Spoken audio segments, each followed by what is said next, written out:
Alright, we've actually got a number of packages, but we're first going to be very delicate about this one, because this is that one with all that fuzzy shit on the inside of it. That's the tear point? That's the tear point. Okay, there we go.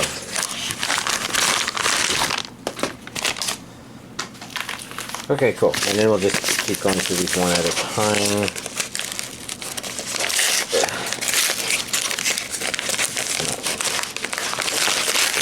Oh, sorry. There we go. Now we get the scissors out. Now that we're not going to get mysterious white shit all over the place.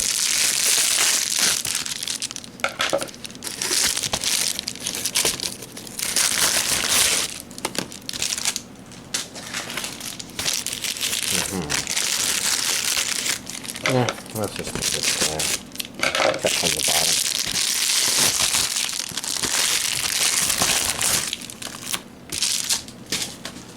And then a box.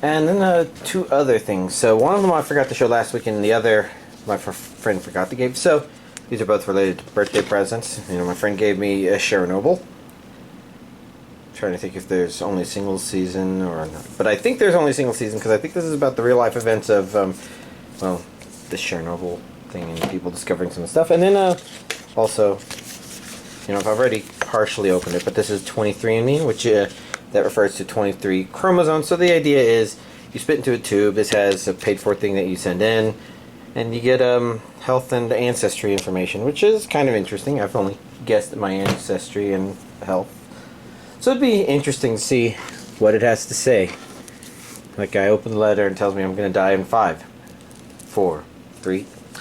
Anyways, first up we've got Kyo Kara Maoh, complete third season, which I think never came out on DVD Blu-ray here. Unfortunately, I recently clipped this nail, but I guess it was still just long enough to get in there. Yeah, we're getting to the back where we see that the audio is Japanese with English subtitles only. 39 episodes on, yeah. They saved the best adventure for last, so this would be good because, you know, because I don't think I ever finished this show, and I think I watched to the end of season 2. Disc 2. Disc 3. So kind of the same image, but, you know, all regal and stuff. Pretty cool. I do appreciate the fact that that Discotheque Eastern Star are bringing us all these anime that, well, that we need. I don't know if this one's pronounced WZ or W's, because it's a, or maybe that's a WID. Yeah. I honestly have absolutely no idea what to make of the title or the show. It's it is whatever it is. Let's see. I see Region A. I see Japanese with English subtitles. All 12 episodes plus OVA on 2 days. The fastest way to the top is to be able to change the rules. Okay, that's a very interesting sounding concept. I don't want to read too much more.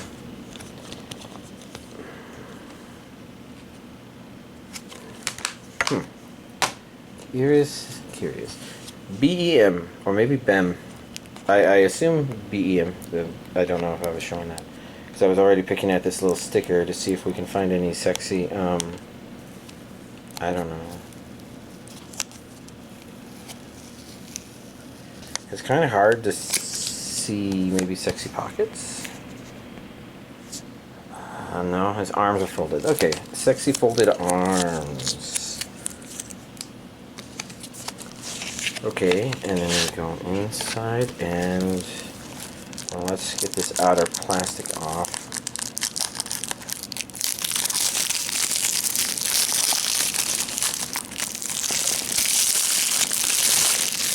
You know, it helps reduce the glare when I look down here for region AB. You know, that's good. You know, it means it could be imported if people wanted to. We've got English dub and Japanese with English. Oof, sorry, I have hiccups now. Textless opening and ending songs, so pretty straightforward on those.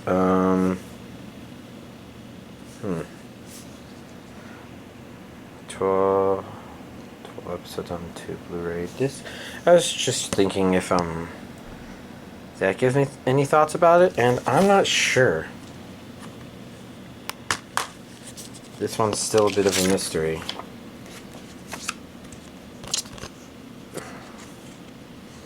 I got 2 discs. It looks like the cover's a little reversible.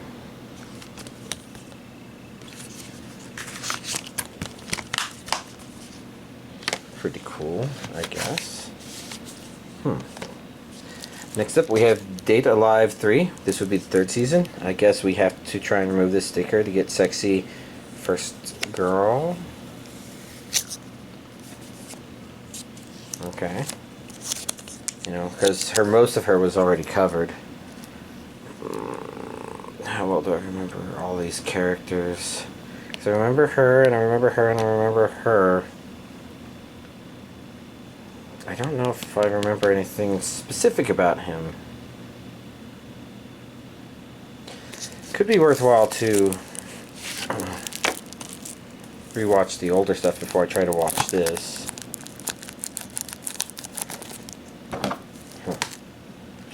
Let's do that. No, let's get the normal. Because right now, the thumbnail's short enough that I'm kind of feeling the attempts to get into the plastic, at the uncomfortable part of the thumb.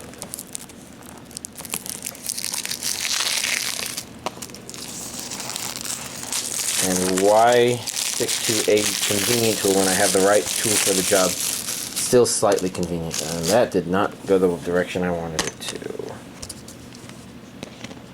Okay. Oh wait, I think I forgot to take a look at the back. I see a region A, I see English dub, so that means it's still dubbed. We've got DVD and Blu-ray versions, we've got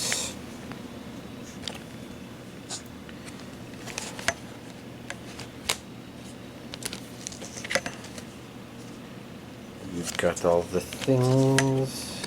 Let's see, that was Blu-ray disc 1, 2. This is DVD 1 and DVD 2.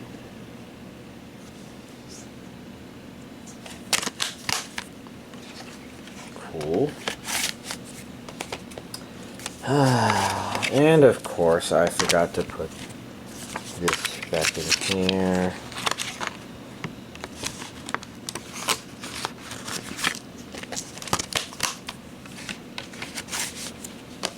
Next up, we have Robihachi. We need to see some sexy knees, I guess. Well, I guess we can't see his knees, but his knees.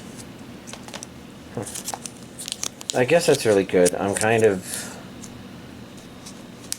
didn't look too closely. This looks like a bunch of guys. Which means that this is a regions A and B, 13 episodes on 2 Blu-ray discs. It's got a dub, oddest couple in the universe. Although it's traveling through space with the oddest couple in the universe. That's kind of interesting sounding.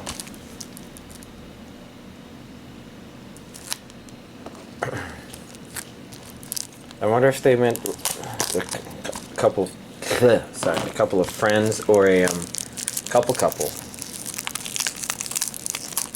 Because it seems like the kind of show that could intentionally set it up one way to play with the other.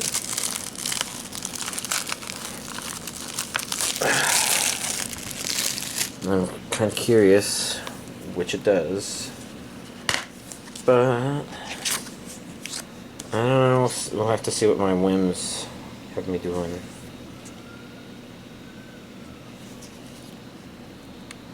I keep wanting to call it Robihachi though. What the fuck? Is that some sort of squid with boobs? Huh. It's really hard to tell from the angle. But yeah, it looked like it was a squid with boobs. Makes me think of takoyaki. Next we have Honey and Clover 2, the complete second season on Blu-ray. You may recall a billion years ago, which could have just been like last month, I don't remember.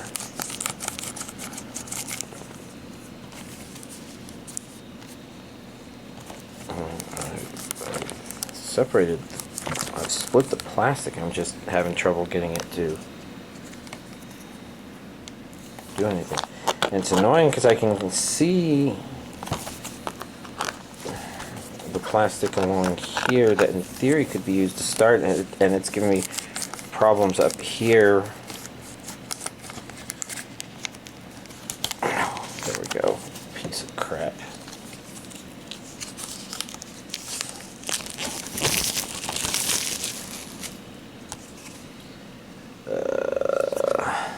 This has its dub, because it's here's its dub. Almost wondered if something smelled like lotion again. Okay, for some reason I originally only mentally processed that there were 3 people here, and then I'm like, oh look, there's 4 people. Oh wait, there's 5. There's 5 people on here. Oh my gosh, I'm definitely looking at this because, you know, there's something about this series that really irritated me. The character design and the artwork was not it. Next up we've got Lupin III, The Last Job. That's a very weird cover. Oh, and I was going to say, oh, it looks like that dog is peeing. Oh, but it is peeing. Okay. Huh. Doggone rascals. This time I got through the middle thing.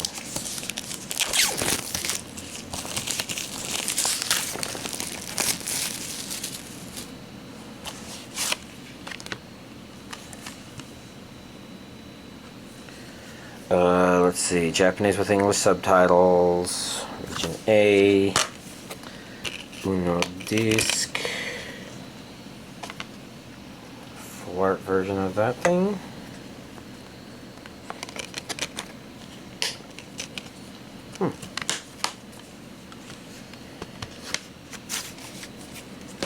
And then last but not least, a Blu-ray version of Enginite, Lamune, and 40.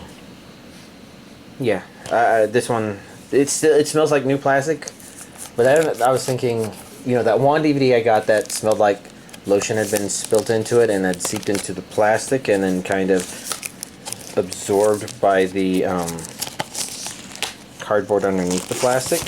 Well, that was the DVD version of this. And I still have that case. It's in the bathroom, and I think it still smells like lotion. I just leave it lying against the part of the wall where it won't get soaking wet. Japanese with English subtitles. Region A. Ooh. All 38 episodes in standard definition.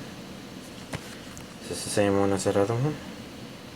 Gamers rise up to a new adventure. Oh.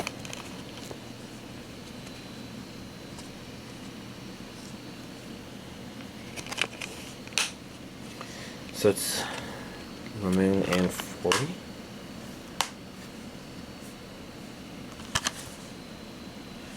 I was thinking and 40 and it was 39 episodes, but it's 38 episodes, so I guess we can give a little pass. Alright. Here's this week's anime DVD collection update. So, not a lot of anime to talk about this time. I do have, I did watch the first episode of Ao-chan Can't Study. You know, because prior to reading the stuff on the back, about how she thinks all men are disgusting, I was still kind of curious. And, well, I only watched the first episode.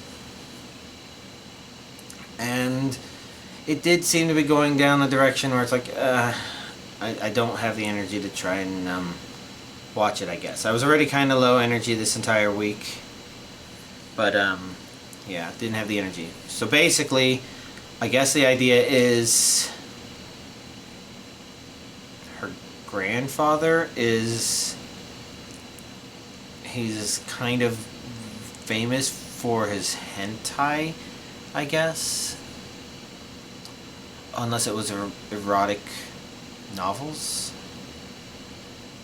I don't remember exactly what it said, but the idea is, you know, he says inappropriate things to her, and she repeated one of those as a kindergartner or something like that, and didn't realize it was a bad thing, and then she hated all men forever after that until present day. And honestly, it's a setup that I already don't find very funny, especially the pushy old grandpas. I remember those being some of my least favorite characters from Rumiko Takahashi stuff. I remember it specifically from Ranma, I guess. Sometimes it's laughed, but sometimes it's just like the boundary pushing is not fun. And he kind of hovers somewhere on the line there. But for the most part, I don't like the main character because this kind of demonstrates that she's shallow as fuck. Because, you know, there is what you're exposed to at home, but it didn't imply that that was her only exposure to men. It pretty much means that after that, she continued to choose to see things a bad way. And when somebody does that for long enough, it doesn't really matter, I guess. Because, like, you know, you have somebody who has a bad experience with a member of the, I mean, she didn't even really have a bad experience with a member. She had a bad experience with a family member. She realized the family member was bad, and then she decided to blame all men for it, or something like that. And it's just like, the mechanics there make it hard for me to care about her. And I am curious because it's kind of setting it up where it's not that she's unsure of herself, but maybe she's trying to hold back being a ridiculous super stalker, or maybe that's something the grandpa did when she fainted. It's really hard to tell, but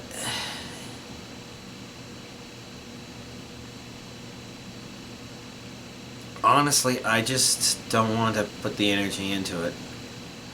And I wouldn't rewatch a Sword Art Online Alicization if it was me by myself, but my friend's still watching it, and you know, we're making progress. It's like, again, part of the problems with it is it isn't so overtly is overt the right word? I don't know right now. It isn't so definitely bad that you say there's absolutely no way anybody could like this, because there's things about it that are actually kind of neat ideas, or things that work in isolation.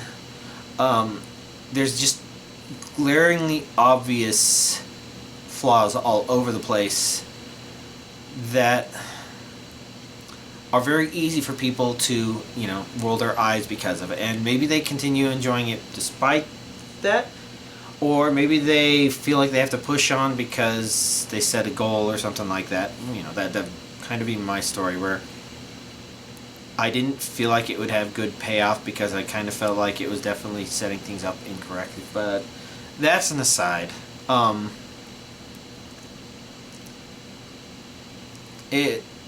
It's got its okay stuff. It's got its stupid stuff.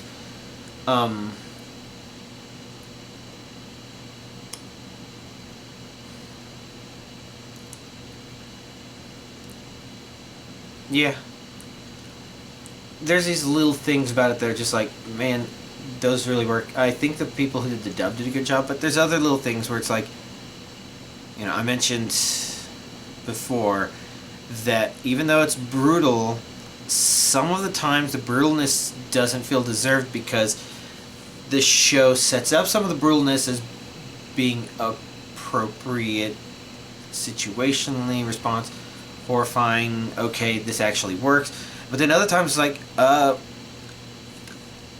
don't think that's how somebody that lost the limb would actually act. Like, I can understand why there would be differences, but the problem is some of the earlier brutalness kind of solidified why you would expect people experiencing this to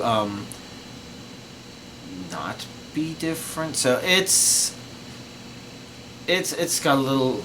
A lot of the good stuff has unfortunately contradictory stuff, and yeah, I wouldn't have the energy to do it if my friend wasn't watching it, and I think I was doing Pokemon on the side. Pokemon this week has actually been pretty good. I've gotten really fortunate with the RNG. A lot of my major projects are finally wrapping up to the point where I'm actually firing up Pokemon Sword. I'm preparing to play through all of it just to get another, technically I don't need another Eternatus, but I think I'm going to get one that's the right nature, instead of using a Naturement, because I'm tired of using BP and I'm going to have to get that anyways. But I definitely want another Zacian, because I want to put a Zacian, I want Zacian to be available for Dynamax raid battles, but I also want it available in a team dedicated for, Battle Tower stuff. I'm probably going to make it where the team is rentable. And then I'm going to, I might be able to use it in some of the other games to just get free Battle Tower stuff. Because at this point, I went ahead and played through the doubles Battle Tower stuff, and I got to Master Ball rank, and I got all those Pokemon ribbons. Although 2 of them already had the ribbons. Another one was just another Dracovish. You know, I took the shiny one for a spin. He's not going to be used in the future Battle Tower stuff unless I do something really soon. But the point was, he, you know, he might as well get that ribbon. Might as well. Basically, my strategy for doubles was take my strategy from singles and double it, kinda. So basically, my single strategy is Dracovish. You know, if he hits anything for neutral or super effective, there's a very good possibility it's going down. You just have to be careful of things that resist it. Some of the things that resist it that are skinnier, you could just go ahead anyways. You might want to KO them anyways. You have to be completely careful of Water Absorb and Storm Drain Pokemon. But the idea is, Dracovish is there, he can power through most things, and then once you run into a situation where it's iffy for him, 9 times out of 10 you can just Dynamax to get through it. Actually, it's more like 95 times out of 100. So it's like, on rare occasions, you're like, I should probably switch to this other Pokemon. Usually it's because Ferrothorn has come out and you're like, can't hit that with physical attacks. I've tried that before, it didn't work. So we're going to switch to this Pokemon and hit it with a Flamethrower on the special side. There you go. So the idea was still try and get Dracovish to be the one that goes out, but have a support Pokemon beside him to help deal with some of those situations. So the idea is, no matter what strategy the opponent has, just kill them so fast that they can't do it. You know, it's not a bad strategy. It's not the perfect strategy per se, but I didn't lose any battles. So I used Dracovish, and my second was Eternatus. You know, if they're going to let you bring in a Pokemon with that many base stats, might as well use it. And mine's a very strange one. It's wearing an Assault Vest. I think it kind of helps because I'm not sure if the extra power is enough for it to be guaranteed a lot of extra crits. So giving a Life Orb, giving a Life Orb might not quite do it, and giving it some longevity is kind of nice. It just means that it becomes a target, and then Dracovish kind of has a chance to just, you know, eat up the rest of the team while the computer opponent stupidly keeps going for the weak one. And then Zacian, you know, you probably, if you can get your hands on Zacian, it's a great Battle Tower Pokemon just because it is so ridiculously aggressive, it takes things out. A nice thing about all 3 of those Pokemon is they can all take out Leon's Charizard in a single hit. There is the problem though that Dracovish, when it Dynamaxes, the Choice Scarf no longer affects, so it doesn't get that 50% speed boost, so it no longer outruns Charizard. Which means Charizard usually gets a hit, and you have to take that into account when dealing with Leon, and he's annoying because he also has Seismitoad, which probably can have Water Absorb. I mean, I know the Pokemon has the hidden ability Water Absorb, I'm saying that Leon's Seismitoad probably has it. And then Rillaboom and his speed control, and Charizard, if he does his air thing, then he does some speed control. You know, it can be annoying, but if the Dracovish isn't Dynamaxed, then Vicious Rend will one-hit KO Charizard. Eternatus, if they use the Dynamax cannon, will always one-hit KO Charizard. And I don't know about Behemoth. It's not Bash. Is it Slash? Well, the anti-Dynamax attack that Zacian has might do it, but it might not because Fire resists Steel. But he learns Wild Charge, does a shit ton of electric damage instead. That takes down Charizard. So all three of those Pokemon are a good option for taking down that Charizard, and that's pretty much your guaranteed Dynamax Pokemon that you're going to have to deal with. You know, there can be other one-offs that happen now and then. I never looked when they did happen. I think it happened twice. But I'm wondering if you can actually see the Dynamax wristband on the trainers who can Dynamax. Because a lot of them seem to have poses that should allow you to see whether or not they have those. So one of these days, I'll confirm, deny that, I guess. But the idea is, okay, Dracovish will just kill anything it touches.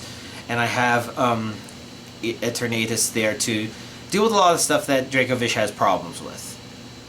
And this does allow Dracovish to Dynamax a little easier because, you know, if I do deal with something where it's like the Charizard, then a Dynamax cannon will just take it out. No problem. Easy enough.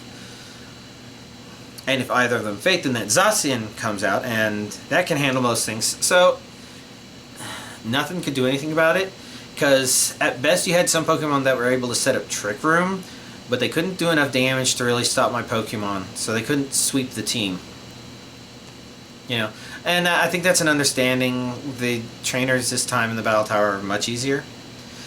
For doubles, my fourth Pokemon was actually Mogrim, and I'm using a very weird speed control one, where I guess the idea is Fake Out is just a nice move to have in doubles, and Mogrim can learn that, so this one has that.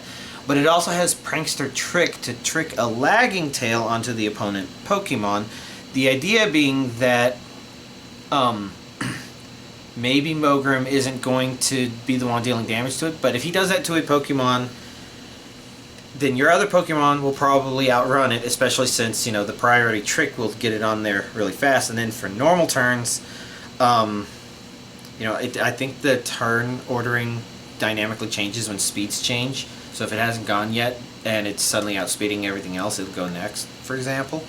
And in this case, it should push them to the back. So if I had a problem where, like, oh, that Pokemon's managed to pull off an agility and it's going to be faster than my Dracovish, well, in theory, I could trick the lagging tail onto it, force it to go last, and then Dracovish will just hammer it with a Vicious Rend. And that's kind of an anti-setup Pokemon sort of strategy that I'm playing with. It's not perfect, but then again, he barely got to see battle. 9 times out of 10, when he got out into the field, the only thing he could do was a Fake Out, which killed the last remaining Pokemon. And he was only brought out because that priority Fake Out works. Now obviously it doesn't work in Misty Terrain, it doesn't work against Dark-type Pokemon. These are things to note, but it is nice that it is a Fairy and a Dark-type, so if it does encounter Dark-type Pokemon, it has Spirit Break to hit those Dark-type Pokemon, punish them for being untrickable, I guess. And it does have a Dark Stab as well, just in case. But it never even got to use those attacks. They're just it's just a weird speed control idea, and I kind of like it. It gives Mogrim a different role to fulfill than, oh, let's just set up, you know, dual screens. Dual screens I can definitely tell that they're useful. But this one is intended to be a little more funny, I guess. Anyways, I'm trying to breed more funny Pokemon. Things that do weird, unexpected things to allow you to gain control of the battlefield in weird ways. And this one just ended up on the Battle Tower Doubles team. So what I'm going to do is I'm going to choose 2 other good candidates there, because in theory, for a team like this, for this idea of just hyper aggressively absolutely destroy everything, yeah, it seems like you know, a good 4th slot option is something that might be able to give you the advantage in tricky situations. So for example, if the Trick Rooms proved to be too much of a problem, if they got a Trick Room Pokemon, if they got Trick Room out and a Pokemon with enough special attack and speed that it could be a real problem, and they had a fake out Pokemon or something to make it where they're going to get me or something, then this would help, because the fake out would allow me to hold something down and cause it not move, or the priority trick lagging tail would allow me to out underspeed a Pokemon in Trick Room and allow me to hit them even though I'm faster. Hit them first even though I'm faster. So, you know, it's not the perfect idea, but it's an interesting idea. But usually because it's hyper aggressive, unless they were actively going to be able to use a situation to set up, it just made sense to keep Eternatus and Dracovish out until they were until one of them fainted. So even if they had a bunch of status issues, as long as they were still doing damage, they were fine. And Mogrim's also nice because it can Dynamax. It doesn't really have a lot of speed to it. This one especially doesn't have a lot of speed, because the idea is if it's going to have to take down the Pokemon that it put Lagging Tail on, then there's a very real possibility that it needs to hit slightly more than it needs the speed. It's a weird strategy, so the EVs are in HP instead of in speed. I think they're in HP. Anyways, that's a lot of Pokemon thoughts. Eventually, I'll probably finally reach a pausing point, and then I don't know when I'll pick up Pokemon again. Actually, I do know, because next month is when the estimated first expansion pass comes out, and I guess then I get to play that. Right now I've only purchased that for Sword on my main console. I'll probably purchase it for Shield once I get a better idea of what I might want to get or do there. Probably not going to purchase it on... No, I might purchase both expansion passes on the Switch Lite, just because that would allow me to replay those in theory, because that's, you know, the good thing about having a copy of the game, that you can just say, let's delete the save data and start all over again. There's not going to be anything worth in that game once I, you know, do it, unless I'm like, let's go through the battle tower, get some battle points, and buy some things with the battle points and transfer it out of the game.